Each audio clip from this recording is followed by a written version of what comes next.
Bonjour à tous et bienvenue dans l'antépénultième épisode de notre série. Alors, je vous rappelle ce que nous avons vu hier avec Husserl, à savoir un point de départ essentiel. Il y a un monde, nous vivons dedans, et tout ce qui va relever de notre conscience, de notre moi, va être fonction de cette relation particulière que nous pouvons avoir avec le monde. Alors, nous avons vu que la conscience, qui est toujours conscience de, et jamais conscience en elle-même, je n'ai pas accès à ma conscience. C'est ce qui, comme disait Kant, accompagne toutes mes représentations. Donc, cette conscience qui est toujours conscience de, cette intention qui est toujours intention de projection vers le monde, eh bien, à la fois reçoit ce monde dans des flux de conscience, dans une espèce d'intuition pure, et en même temps constitue ce monde, et nous avons vu que il fallait, pour essayer de comprendre tout ça, manier avec dextérité euh, l'image photographique. Il y a des premiers plans qui passent au second, selon quoi? Selon la vigilance, selon la manière dont je vais être euh, rapporté à ce monde dans une certaine vigilance. Et c'est cette vigilance qui fait que lorsque je me trouve face à quelque chose, je vais concentrer sur ce quelque chose ma vigilance, de sorte que ce quelque chose va passer à l'avant-plan, alors que le reste du monde, de tout ce qui m'entoure, sans jamais, jamais, jamais euh, s'évanouir complètement, va passer au deuxième, troisième, quatrième, cinquième, xème plan, jusqu'à un horizon indéfini. Voilà, ça c'était un peu Husserl. Alors je suis désolé de ce résumé filmé un peu, un peu cavalier, mais euh, c'est là où nous en étions arrivés hier. Alors aujourd'hui, nous allons regarder, aujourd'hui et demain, nous allons regarder un autre philosophe, un autre monstre de la philosophie, puisque, comme Husserl, eh bien Heidegger va irriguer tout le XXe siècle et encore le XXIe siècle. Il y a des livres qui paraissent tous les jours où on traite encore d'Heidegger, etc., etc. Donc c'est dire l'importance de cette philosophie. Alors, il faut comprendre que Heidegger, au point de départ, eh bien, c'est l'élève de Husserl. Eh bien, bien évidemment. De même que Socrate a eu comme élève Platon, de même que Platon a eu comme élève Aristote, eh bien, nous avons une lignée qui commence avec Husserl, mais à la différence de Socrate, Husserl a beaucoup écrit. Alors, comme tout disciple ayant un maître, on part de ce que on reçoit du maître et on va en profiter à un moment ou à un autre pour lui planter un couteau dans le dos et se séparer de lui. C'est exactement ce qu'a fait Platon avec Socrate. Souvenez-vous, Socrate, pour Socrate, la pensée est intérieure, mais Platon a écrit des dialogues. Et c'est exactement ce que Aristote a fait avec Platon en déconstruisant Platon pour rabaisser d'une certaine manière le monde des idées au monde concret de la matière. Eh bien, on va avoir un peu ce même genre d'entourloupette entre Heidegger et Husserl. Donc, pour nous qui n'entrons pas dans ces querelles, l'idée, ça va être justement de conjoindre Heidegger et Husserl, de ne pas jouer la séparation de manière stupide en pariant sur l'un plutôt que sur l'autre. Alors, quel est le problème de Heidegger au point de départ? Exactement le même que Husserl, à savoir, nous vivons dans un monde. Il est là dans sa richesse, dans sa diaprure, on va dire, et que faisons-nous dans ce monde? Comment nous comportons-nous dans ce monde? Et la question que Heidegger va poser, c'est la question de être. Qu'est-ce que être? Que signifie être? Alors, être et exister, est-ce que c'est la même chose? Eh bien, pour Heidegger, oui. Oui. Il n'y a pas la question métaphysique de ce que c'est que l'être, n'est-ce pas? Alors ça, c'est bon pour vos conversations avec votre future belle-mère lorsqu'il va falloir demander en mariage la main de votre future épouse ou bien consentir à cette demande en mariage de votre futur conjoint. Bon, ça nous intéresse que très moyennement, voire pas du tout. Ce qui nous intéresse, c'est d'unifier être et existence. Et donc, la question de Heidegger, nous allons la traiter en disant, mais qu'est-ce que exister? Voilà. Donc là, vous voyez que nous commençons à faire un peu de la vraie philosophie. Que signifie exister?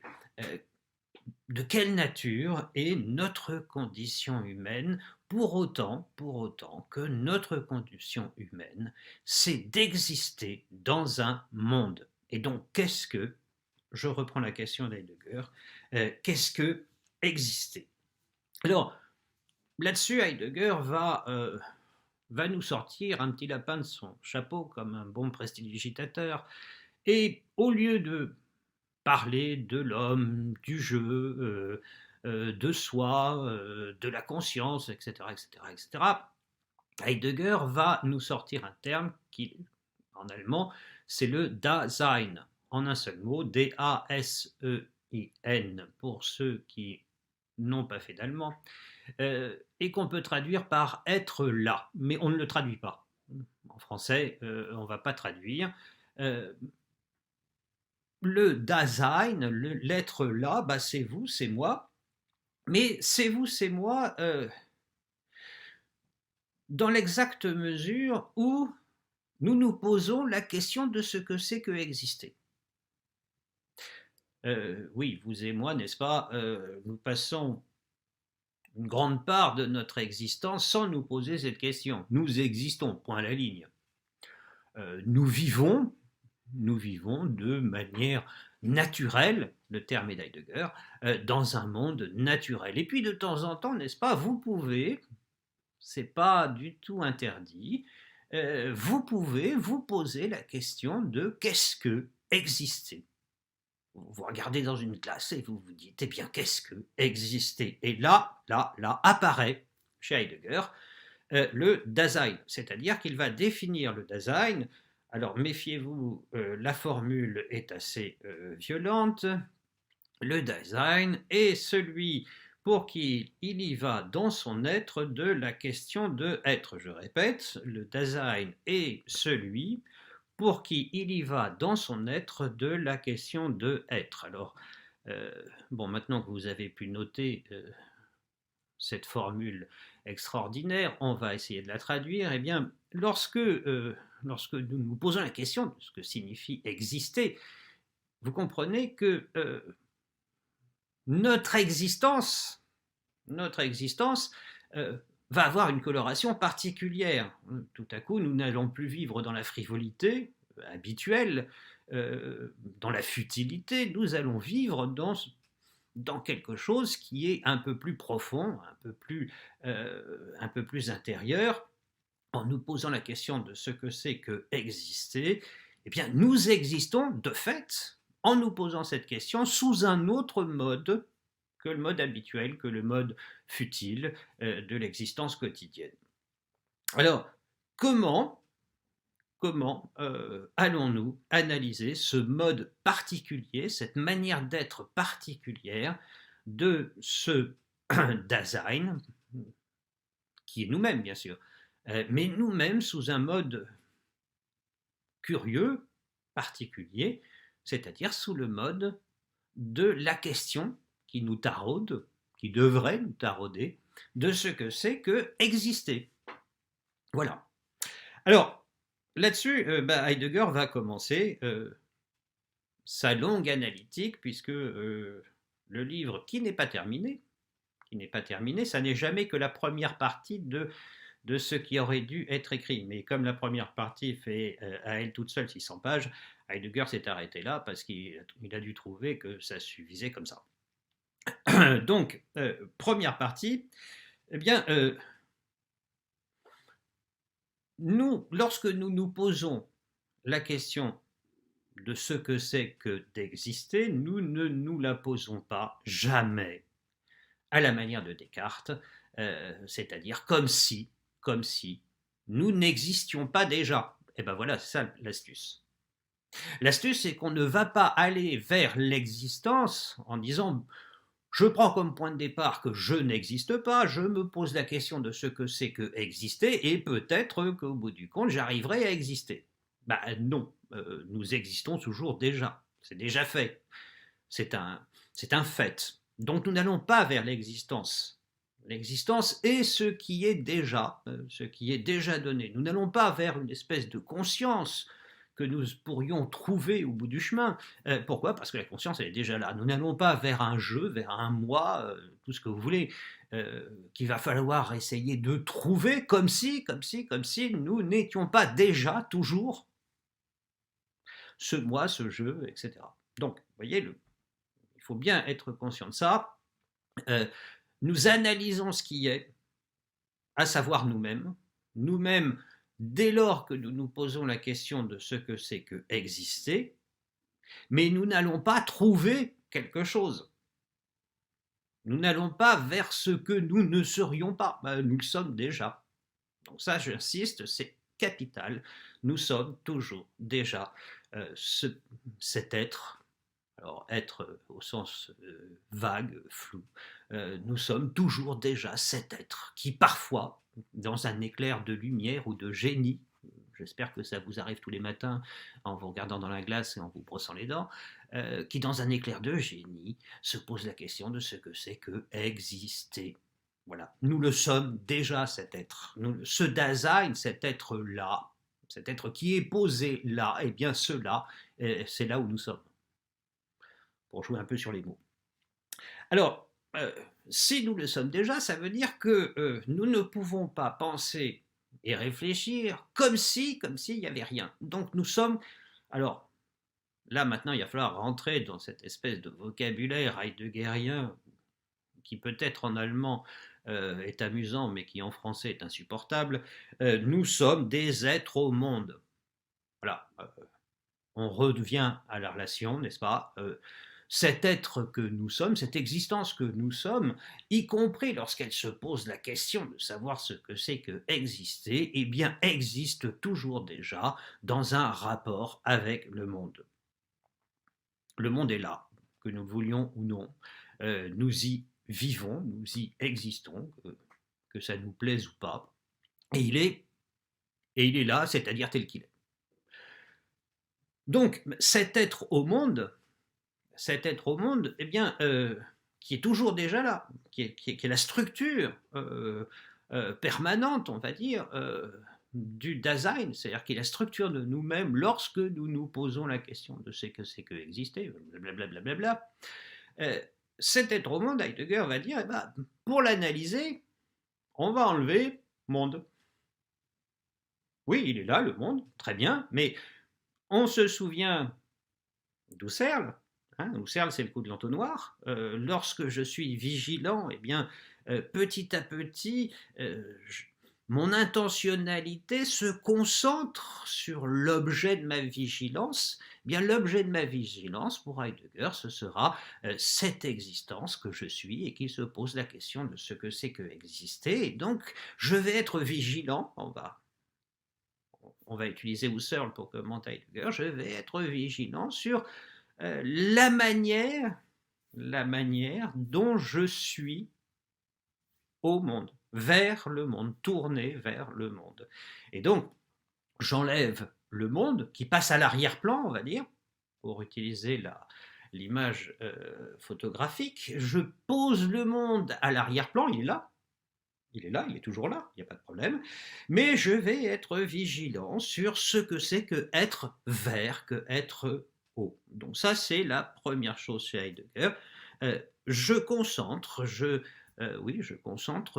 l'attention de mon esprit sur ce que c'est, sur ce que peut signifier, sur ce que peut réaliser cette existence dès lors que cette existence se rapporte au monde.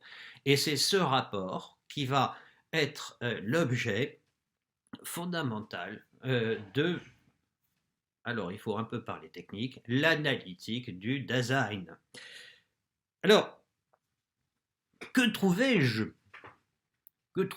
en premier lorsque je me concentre, lorsque je suis vigilant sur cette attitude intérieure qui consiste à être avec, à être en rapport avec, eh bien, ce que je trouve, c'est que je trouve d'abord un monde de la coexistence.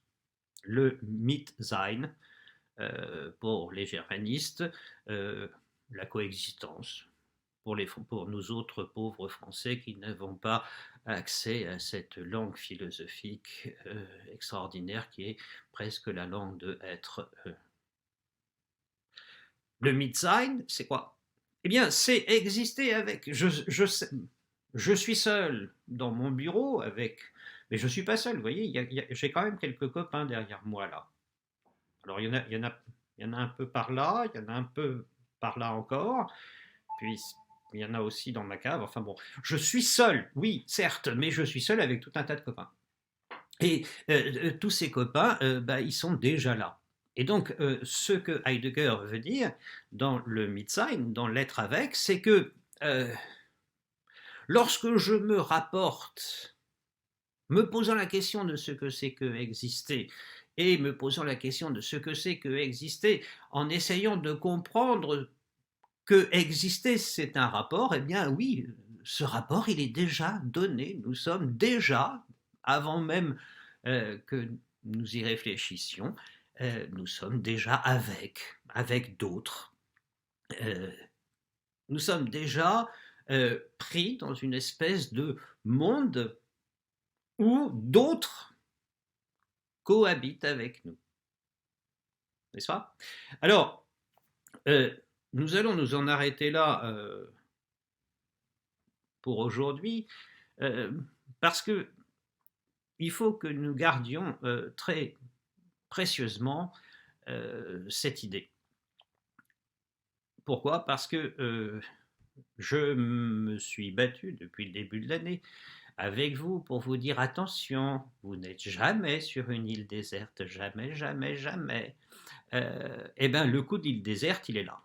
Bon, oui, je sais, je vous ai masqué un peu mon côté heideggerien.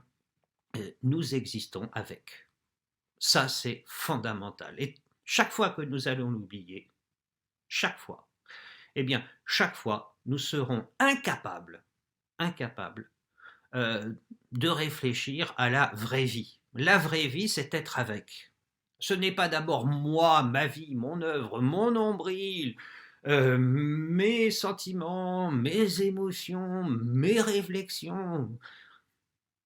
Bien sûr, tout ça c'est absolument génial, parce que nous sommes chacun géniaux pardon. Oui, mais le seul problème, c'est qu'on vit toujours déjà avec. Et ça, c'est quelque chose que Heidegger nous dit d'entrée de jeu et qu'il va falloir que nous gardions précieusement. Lorsque nous nous posons la question de ce que signifie exister, nous ne pouvons pas jamais nous poser la question de ce qui signifie exister en faisant comme si nous étions seuls au monde. Nous ne sommes jamais seuls au monde. Le Dasein, lorsqu'il se pose la question de ce que c'est que exister, et lorsqu'il en va de son existence, de la réponse à cette question de exister, eh bien le Dasein, tout de suite, parce qu'il est cette projection vers, ce rapport avec, eh bien tout de suite, trouve que ce rapport avec, c'est un rapport dans un monde où d'autres existent. Nous gardons cette question de l'altérité que nous traiterons dans une prochaine série. Alors j'espère de vive voix, de visu, en vrai, quoi, et pas simplement par le truchement des canaux médiatiques habituels. On va la garder précieusement parce que ça va être tout le thème extrêmement complexe, à la fois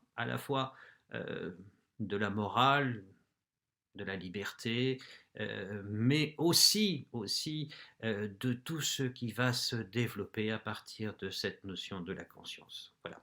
Donc je vous dis à demain pour de nouvelles aventures avec notre copain, notre nouveau copain Heidegger. À demain.